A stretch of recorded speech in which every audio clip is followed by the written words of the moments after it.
ओम शांति। ओम शांति। सुनते हैं बाबा के आज के महावाक्य। आज बाबा ने कहा, मीठे बच्चे, सत्य का संग एक ही है जिससे तुम्हारी सद्गति होती है। आत्मा पावन बनती है, बाकी सब है कुसंग। इसलिए कहा जाता, संग तारे कुसंग बोरे। सत का संग एक बाबा से ही है, वही हमारी सद्गति करते हैं। इसीलिए कहते सत का संग तारे, क्योंकि बाबा के सानिध्य से ही आत्मा को शक्ति मिलती, आत्मा पावन बनती है। शायद ये बाबा ने 23 या 24 अगस्त की मुरली में कहा, दूसरे पेज के शुरुआत में, कि सर्वशक्तिवान बाबा की याद से तुम आत्माओं को शक्ति मिलती है, तो आत्मा पावन बनती है। आज की वाणी से प्रश्न है, बाबा का ऐसा कौन सा कर्तव्य है जो कोई भी धर्म स्थापक नहीं कर सकता है? उत्तर है, बाबा का कर्तव्य है सबको पतित से पावन बनाकर वापस घर ले जाना। बाबा आते हैं सबको इन शरीरों से मुक्त करने। ये काम कोई धर्म स्थापक नहीं कर सकता है। मुक्ति बाबा के अलावा कोई नहीं दे सकता। उनकी पिछाड़ी तो उनके धर्म की पावन आत्माएं ऊपर से उतरती हैं और अपना अपना पार्ट बजा करके पावन से पतित बनती हैं, है ना। गीत है, जाग सजनिया जाग।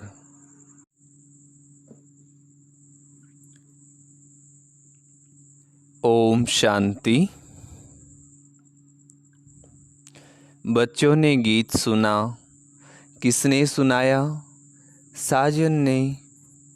सब है सजनिया, जिसको भक्तियाँ कहा जाता है।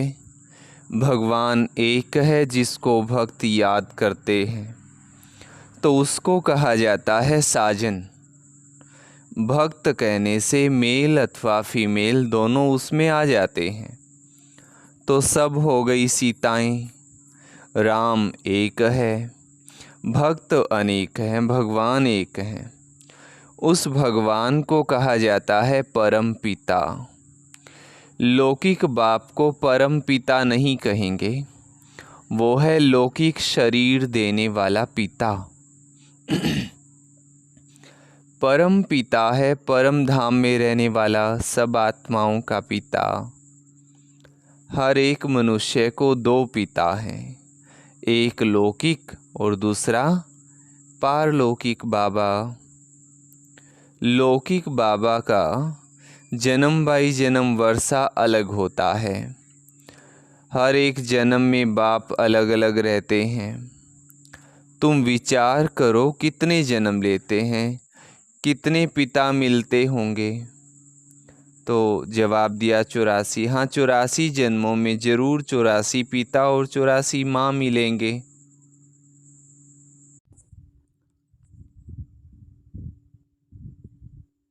हर एक लौकिक जन्म में एक ही माँ और पिता मिलते हैं।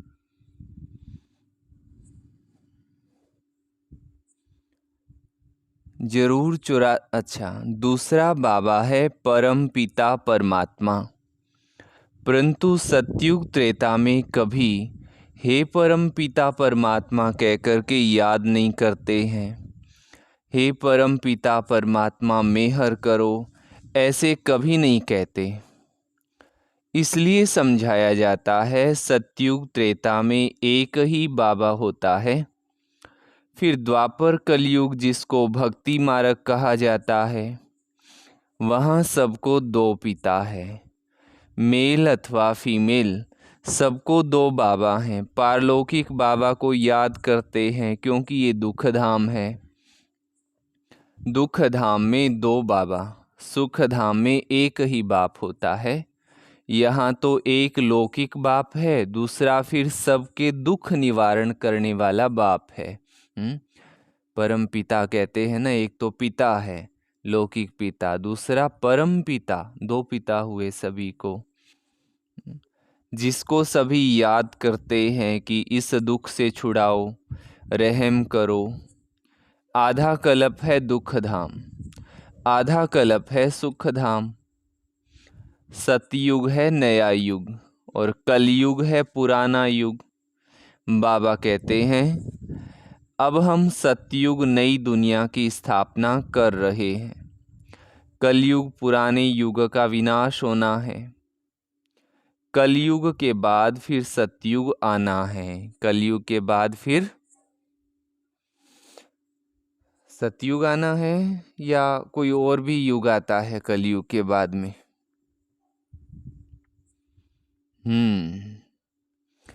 कलयुग के अंत, सतयुग के आदि को कल्प का संगम कहा जाता है। ये है कल्याणकारी युग, क्योंकि पतित से पावन बनना होता है। कलयुग में है पतित मनुष्य और सतयुग में है पावन देवताएं। बाबा समझाते हैं कि आसुरी संप्रदाय हैं, हर एक के अंदर 5 विकारों की प्रवेशता है। उसको कहेंगे रावण सदा, रावण यहाँ हाजिरा हजूर है, परम पिता नहीं। 5 विकार प्रवेश हैं, इसलिए उनको पतित दुनिया कहा जाता है। सतयुग त्रेता को पावन दुनिया शिवालय कहा जाता है। कलयुग है वैश्यालय। तो शिव परम पिता परमात्मा आकर नए युग की स्थापना करते हैं। बाबा समझाते हैं अब जागो, नवयुग अथवा सुख धाम का समय आया है। लक्ष्मी नारायण का राज्य आ रहा है। ये है ही राजयोग। ये कोई कॉमन सत्संग नहीं है। एक होता है सत्संग और दूसरा होता है झूठा संग या कुसंग। सत्य का संग तारे और कुसंग डुबोए। सत्य तो एक बाबा ही है। उनको कहते हैं पतित पावन आओ, वही आकर पावन बनाते हैं आधा कल्प के लिए। फिर माया रावण आकर आधा कल्प पतित बनाती है। ऐसे नहीं बाबा ही पतित बनाते हैं। अभी है ही रावण राज्य। जब तक सत बाबा ना आए तब तक सत्संग नहीं। सब है झूठ संग अथवा कुसंग। तुम हो सीताएं, तुम भक्ति करती हो, समझती हो भक्ति का फल भगवान आकर देंगे, तो जरूर जब भक्ति का समय समाप्त होना होगा तब तो आएंगे ना। आधा कल्प है ज्ञान की प्रारब्ध और आधा कल्प है भक्ति की प्रारब्ध। अभी तुम पुरुषार्थ कर रहे हो भगवान की श्रीमत पर। भगवान एक होता है और वो है निराकार परम पिता परमात्मा। दुनिया में सभी कोई भगवान कहेंगे, फलाना भगवान, फलाना भगवान। मनुष्य को भी भगवान कहेंगे। तो बाबा के भगवान तो एक ही होता है। और वो है आत्माओं का बाबा। वो आते ही हैं संगम पर। द्वापर कलयुग को भक्ति कांड कहा जाता है। सतयुग त्रेता को ज्ञान कांड कहा जाता है। ज्ञान है ही ज्ञान सागर परम पिता परमात्मा के पास। ज्ञान किसके पास है? शास्त्रों का ज्ञान कोई ज्ञान नहीं। अगर उसमें ज्ञान होता तो सद्गति होती।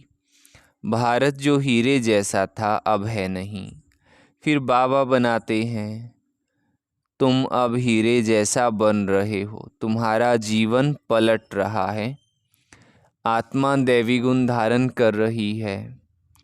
यूं तो मनुष्य वकील, इंजीनियर, सर्जन आदि बनते हैं, बाकी मनुष्य को देवता बनाना ये परम पिता परमात्मा ज्ञान के सागर बाबा का ही काम है। उनको ही सत्य कहा जाता है, वही सच बतलाते हैं, अर्थात सचखंड की स्थापना करते हैं। बाकी सब है झूठ बोलने वाले, झूठ खंड की स्थापना करते हैं, रावण की मत पर चलते हैं। तुम श्रीमत से श्रेष्ठ बनते हो। नए युग में भारत नया था, वर्ल्ड ऑलमाइटी अथॉरिटी कहा जाता था। लक्ष्मी नारायण का राज्य था। उन्हों को किसने ये राज्य भाग्य दिया? तो जरूर जो स्वर्ग की स्थापना करने वाला होगा। अभी वो वर्षा गंवाया है 84 जन्म लेकर के। अब फिर चक्कर पूरा होता है, फिर वो बाबा खुशखबरी हमें सुनाते, अब सबको वापस जाना है। मुक्तिदाता एक ही बाबा है, वही मुक्त करके सबको ले जाते हैं, इसलिए उनको कालों का काल भी कहा जाता है। बाबा कहते हैं अब तुम्हारे 84 जन्म पूरे हुए, अब हमारे अब वापस चलना है। ये सृष्टि का चक्र कैसे फिरता है? सो बाबा बैठ समझाते हैं, अर्थात त्रिकालदर्शी बनाते हैं। तीनों लोकों, तीनों कालों का ज्ञान देते हैं। वही पतित पावन ज्ञान सागर बीज रूप है, उनसे ही सचखंड का तुमको वर्षा मिलता है। यहाँ तुम आए हो परम पिता परमात्मा से वर्षा लेने के लिए, जो स्वर्ग की स्थापना करने वाला है। तुम जानते हो हम ही फिर स्वर्ग के मालिक बनेंगे। सतयुग के लक्ष्मी नारायण आदि को कहा जाता है दैवी राजधानी। वो है श्रेष्ठ धर्म। उन्हों का धर्म भी श्रेष्ठ है तो कर्म भी श्रेष्ठ है। वहाँ भ्रष्टाचारी कोई नहीं रहते हैं। सतयुग में जब है ही सत्यता का युग, तो भ्रष्टाचारी कोई नहीं हो सकता। ये तो कहानी ऐसे बैठ करके बना दी है कि राम था तो रावण भी था, श्री कृष्ण थे तो कंस भी था। अच्छाई और बुराई दोनों साथ साथ चलती, ऐसा नहीं होता है। परंतु सत्य का युग है तो सत्य ही होगा। कोई कहते हैं फलाना दिन, तो समझो दिन है तो प्रकाश तो होगा ही होगा। ऐसे सत्य युग है तो सच्चाई तो होगी होगी, शक्ति तो होगी होगी। द्वापर वहाँ भ्रष्टाचारी कोई नहीं रहते हैं। द्वापर कलयुग में फिर एक भी श्रेष्ठाचारी नहीं रहते हैं। बाबा को भूलने कारण ही बुरी गति होती है। फिर बाबा आकर पतित से पावन बनाते हैं। धर्म स्थापक कोई पतित से पावन बनाने नहीं आते। पतित पावन तो एक ही बाबा है, वही सच्चा गुरु है। बाकी वो तो आकर अपना धर्म स्थापन करते हैं। ऊपर से पावन आत्माएं आती हैं, फिर पतित बनती हैं। इस समय सब पतित हैं। सबको पावन बनाना बाबा का ही काम है। और कैसे पावन बनेंगे? बाबा ने कहा सर्वशक्तिवान बाबा की याद से तुमको शक्ति मिलती है ना। वही पतित पावन है। गुरु नानक ने भी उस सतगुरु की महिमा की है। इस पुरानी दुनिया के विनाश के लिए ही ये महाभारत लड़ाई है। बाकी ऐसे नहीं तुमको लड़ाई के मैदान में ज्ञान देते हैं। ज्ञान के लिए तो एकांत चाहिए होता है। 7 रोज भट्टी में रहना पड़े, बाकी तो है भक्ति की सामग्री।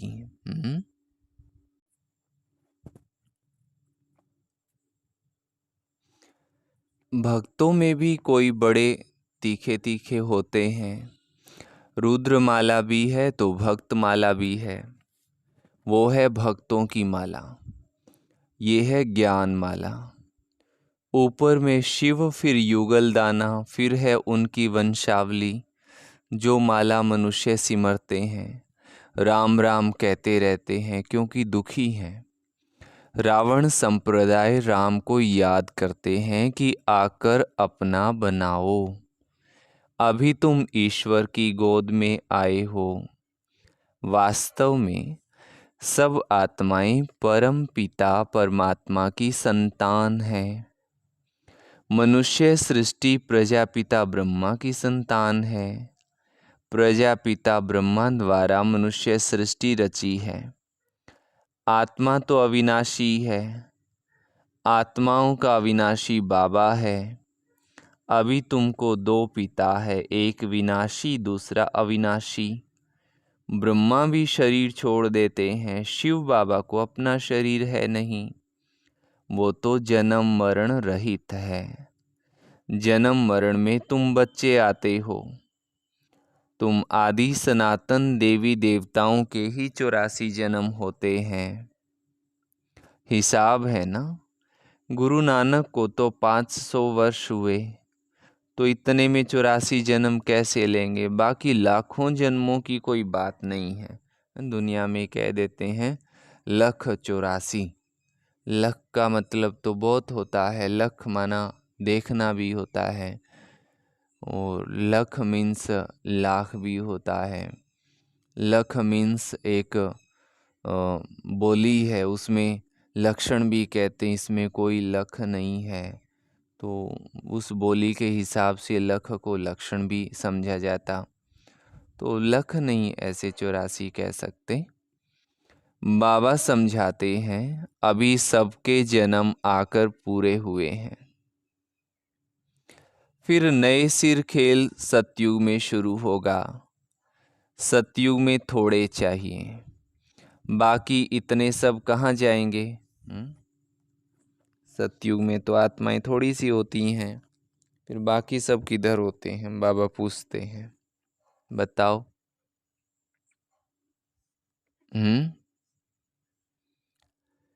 उन्हों के लिए ही ये बम्भोर को आग लगनी है। इन बॉम्ब्स प्राकृतिक आपदाओं आदि से सब खत्म हो जाएंगे। बाकी आत्माएं सब चली जाएंगी मुक्ति धाम में। ये कयामत का समय है, सबको वापस जाना है। भारत को अविनाशी खंड कहा जाता है, क्योंकि भारत ही बाबा का जन्म स्थान है। शिव बाबा भारत में ही आते हैं। पतित पावन बाबा यहाँ जन्म लेते हैं, तो माना सभी धर्म वालों के लिए भारत बड़े से बड़ा तीर्थ स्थान है। इतना भारत का महत्व है, परंतु महत्व को उड़ा दिया है। माना बाबा का जो कर्तव्य है तो वो भूल गए हैं, वो कोई को पता नहीं है। ये भी ड्रामा का खेल है जो बाबा ही आकर समझाते हैं। बाबा कहते हैं मैं ही ज्ञान का सागर हूँ। लक्ष्मी नारायण को ज्ञान सागर नहीं कहा जाता। उनमें रचता और रचना के आदि मध्य अंत का ज्ञान नहीं है। लक्ष्मी नारायण में वो जो परम पिता परमात्मा में ज्ञान है, बाबा कहे वो उनमें नहीं है, है ना, शिव बाबा वाला ज्ञान। बाबा कहते हैं जरूर वो ज्ञान तुम्हारे में है। तुम ही मनुष्य से देवता बनते हो। तुम यहाँ आते हो पतित से पावन बन, पावन दुनिया का मालिक बनने। बाबा आत्माओं से बैठ बात करते हैं। निराकार बाबा इनके शरीर का आधार लेकर पढ़ाते हैं। तुम्हारी आत्मा भी इन कर्मेंद्रियों से सुनती है। बाबा ने समझाया है आत्मा सितारा है जो भ्रकुटी के बीच में रहती है, और वो बाबा है सुप्रीम आत्मा। वो सुप्रीम आकर इनको आप समान सुप्रीम बनाकर साथ ले जाते हैं। सब आत्माओं का बाबा है। उनको ही दुख हरता सुख करता कहा जाता है। शिव बाबा को ही। हाँ, दुख से तुमको आज़ाद करके ले जाएंगे। सतयुग में दुख होता नहीं है। नवयुग का ज्ञान भी नई है ना, नवयुग का ज्ञान भी नया है ना। ये बातें मनुष्यों ने कभी सुनी नहीं है। भल अच्छे और बुरे मनुष्य हैं, परंतु है सब पतित। तभी तो गंगा स्नान करने पावन बनने जाते हैं, है ना। एक लाइन भी है ना खास, सबको अपने अपने पापों का पता है जनाब, गंगा के घाट पर यूं ही भीड़ नहीं लगती। तो कोई कितना अच्छा या बुरा है, सबको अंदर में रहता है कि मेरे पाप धुल जाएं, तो जरूर कहीं ना कहीं गलती हुई है। तो गंगा का पतित पावनी नाम रख दिया है। वास्तव में पतित पावन तो बाबा को ही कहा जाता है। पतित दुनिया के बाद फिर पावन दुनिया की स्थापना होती है। हाँ, ये सिस्टम बनाया ताकि मनुष्य इन चीज़ों के द्वारा थोड़ा भक्तिमय हो जाए और राम राम भजे, नाम का जाप करे। परंतु वो उसका अलग ही रूप हो गया आगे जा कर के। वो सार्थकता जो पहले थी वो गुम कर दी है। भक्ति का जो भावना वाला पार्ट है वो खत्म हो गया है। तो अब पाप तो कटते नहीं है।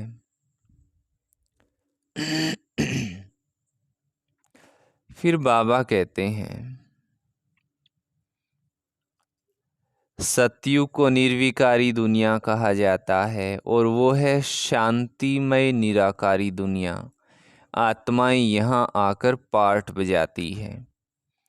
पार्ट है 84 जन्मों का। तुम ऑलराउंड पार्ट बजाते हो। ये है बना बनाया ड्रामा। हर एक में अपना अपना पार्ट अविनाशी है, वो कभी मिटता नहीं है। तुम 84 जन्म भोगते रहेंगे। चक्र का आदि अंत नहीं है।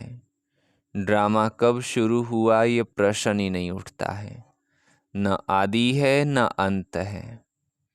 सतयुग आदि सत्य है भी सत्य और होगा भी सत्य। इस चक्र को समझने से तुम स्वर्ग के चक्रवर्ती महाराजा महारानी बनते हो। उसको वर्ल्ड ऑलमाइटी अथॉरिटी राज कहा जाता है, जो वर्ल्ड ऑलमाइटी बाबा से मिलता है। तुम बेहद के बाबा से 21 पीढ़ी के लिए सदा सुख का वर्षा पाते हो। बाबा को कहा जाता है हेवनली गॉड फादर, स्वर्ग रचने वाला बाबा, स्वर्ग का वर्षा देने वाला बाबा कहते हैं मैं कल्प के संगम युग पर आकर स्वर्ग का वर्षा देता हूँ। जो पुरुषार्थ करेंगे वो सूर्यवंशी राजाई में आएंगे। ये कोई कॉमन सत्संग नहीं है, ये है गॉडली यूनिवर्सिटी। भगवानुवाच है ना, भगवान पढ़ाकर मनुष्य को देवता बनाते हैं। बाबा ईश्वर हमें ऐसी पढ़ाई पढ़ाते जो हम असल में अभी मनुष्य भी नहीं रहे, मनुष्य से भी नीचे चले गए। तो बाबा ऐसी पढ़ाई पढ़ाते जो हम मनुष्य तो क्या देवता बन जाते हैं। ऐसा कोई सत्संग नहीं होगा जिसमें कहें कि हम मनुष्य से देवता बनाएंगे। यूं तो कहेंगे मुक्ति मिलेगी, मोक्ष मिलेगा, ये सब बातें तो कहेंगे, परंतु देवता बन जाए ये वाली बात कहीं नहीं सुनेंगे। अभी तुम बच्चे नई दुनिया में देवी देवता पद पाने के लिए पुरुषार्थ कर रहे हो। समझाना चाहिए, दो पिता होते हैं, एक बेहद का बाबा और दूसरा हद का। हम बेहद के बाबा से वर्षा ले रहे हैं, तुमको भी राय देते हैं कि वर्षा लो। श्रेष्ठ से श्रेष्ठ परम पिता परमात्मा की मत पर चलने से तुम स्वर्ग का मालिक बनेंगे। सच्चा है ही एक बाबा, वो आकर पढ़ाते हैं। इनके आर्गन्स द्वारा कहते हैं, ब्रह्मा तन से ब्रह्मा मुख वंशावली को वर्षा देता हूँ। ब्रह्मा द्वारा तुमको दादे का वर्षा मिलता है। दादे के वर्षे पर सभी आत्माओं का हक है। लौकिक संबंध में सिर्फ पुरुष को वर्षा मिलता है। तुम तो आत्माएं हो, सब भाई ठहरे। सबको शिव बाबा से वर्षा मिलता है, तुमको दादे से वर्षा मिल रहा है। बाबा कहते हैं, हम तुमको मंदिर लायक बनाते हैं। मनुष्यों में देखो क्रोध कितना है, एक दो का विनाश कर देते हैं। ये है वैशाल्य। शिवालय था, सो फिर अब बनना है। परम पिता परमात्मा शिव आकर शिवालय बनाते हैं। वैशाल्य से लिबरेट कर फिर गाइड बन सबको वापस शिवालय में ले जाते हैं। सभी अपने पुराने शरीरों से मुक्त हो मेरे साथ चलेंगे। बाबा हमारे मुक्ति की खुशखबरी हमें सुनाते हैं। अच्छा, मीठे मीठे सीकी लधे बच्चों प्रति माता पिता बाप दादा का याद प्यार और गुड मॉर्निंग। रूहानी बाप की रूहानी बच्चों को नमस्ते। हम रूहानी बच्चों की रूहानी माता पिता बाप दादा को याद प्यार गुड मॉर्निंग और नमस्ते। धारणा के लिए मुख्य सार है। पहला पॉइंट, दैवी गुण धारण कर। क्या? दैवी गुण धारण कर स्वयं की जीवन को पलटाना है, माना स्व परिवर्तन करना है। सचखंड में चलने के लिए सच्चे बाबा से सच्चा रहना है। सचखंड में चलने की क्या शर्त बताई? सच्चे बाबा से सच्चा रहना है। दूसरी बात, एक सत्य बाबा के संग में रहना है। किसके संग में? मनुष्य से देवता बनने की पढ़ाई अच्छी तरह पढ़कर बेहद का वर्षा लेना है। वरदान दिया बाबा ने, हर एक के स्वभाव संस्कार को जान, टकराने के बजाय सेफ रहने वाले मास्टर ज्ञान सागर भव, मास्टर नॉलेजफुल भव। कोई भी बात को छोटा या बड़ा करना ये अपनी बुद्धि पर है। जबकि एक दो के स्वभाव संस्कार को जान गए हो तो नॉलेजफुल कभी किसी के स्वभाव संस्कार से टक्कर नहीं खा सकते। जैसे किसको पता है कि इधर खड्डा है व पहाड़ है, तो जानने वाला कभी टकराएगा नहीं, किनारा कर लेगा।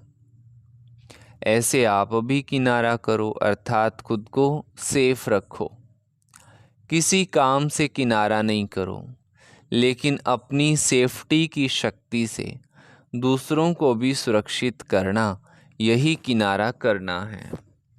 स्लोगन है, उड़ती कला का अनुभव करना है तो सदा भाग्य और भाग्य विधाता की स्मृति में रहो। तो दिल खुश हो जाएगा। उड़ती कला का अनुभव करने के लिए सदा भाग्य और भाग्य विधाता बाबा की स्मृति में रहना है और ध्यान देना है। सभी को 5 बारी मुरली का प्रयत्न करना है। 5 बार मुरली मेरी आज की हो जाए। खाना बनाते समय तो जरूर मुरली सुननी है। अच्छा, सभी को ओम शांति। और आज का स्वमान है, मैं आत्मा मास्टर विद्यापति हूँ। चलो ये लेते हैं।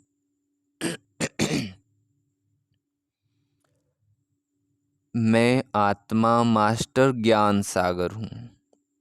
क्या स्वमान हुआ? मैं आत्मा मास्टर ज्ञान सागर हूँ। अच्छा, सभी भाई बहनों को बहुत प्रेम सहित ओम शांति जी।